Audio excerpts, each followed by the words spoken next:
guys sa pag-aalaga ng mga sisiw ng Rhode Island. Bigyan ko kayo ng tips. Kasi ako guys, meron akong alaga dito ng mga Rhode Island, ng mga sisiw. So ako nag-alaga ako ng ilang years na, 3 years may git sa pag-aalaga ng Rhode Island. Para sa akin guys, para iwas sakit yung Rhode Island, yung mga sisiw natin, ano lang, malinis ang kulungan. Kasi talaga, mahirap alagaan yung mga sisiw ng Rhode Island. Ano lang sila, pagdating kasi ng nagkakasakit yung mga manok, may time talaga or may buwan talagang dinadapuan yung mga manok ng sakit. Mabilis silang, mahina yung immune system nila kung sa ano pa sa tao. Pero guys,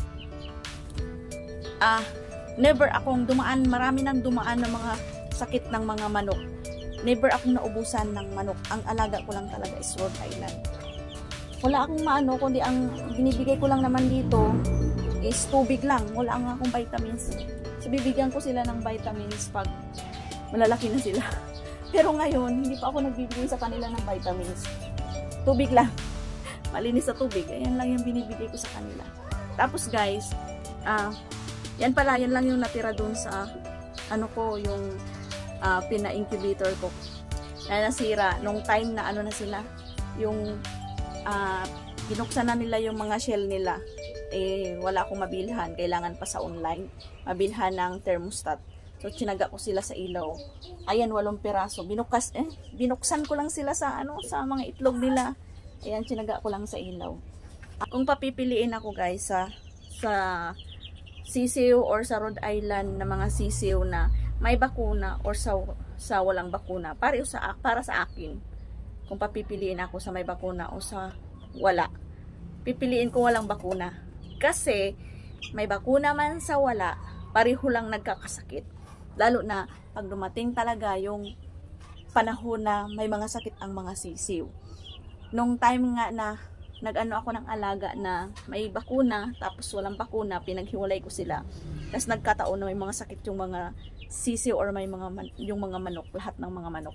Mas marami ang nabuhay doon sa mga sa walang bakuna. Yun, marami ang nabuhay. Mas unti lang yung nabuhay doon sa may bakuna ko. So hindi na ako nagbabakuna.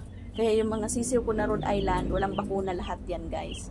Sa mahigit 3 taon ko sa pag-aalaga, kasi hindi ako nagpapawala ng pag-aalaga ng Rhode Island. Kasi kung pang-konsumo lang naman sa itlog, mag Rhode Island ka na lang. Bibili ka ng itlog dun sa yung puting itlog. So ako, hindi ako nagpapaubos nito kasi mas masarap yung itlog ng Rhode Island. At ang karni din ng Rhode Island is parang native din. Ang mga matataba at malinamnam din. Masarap yung lasa ng karne ng Rhode Island. Kaya para sa akin, Rhode Island pa rin ako. Hindi ako nagwawala niyan sa 3 taon ko mahigit. Mag-4 na taon ako na nag-aalaga ng Rhode Island. Kaya subok ko na.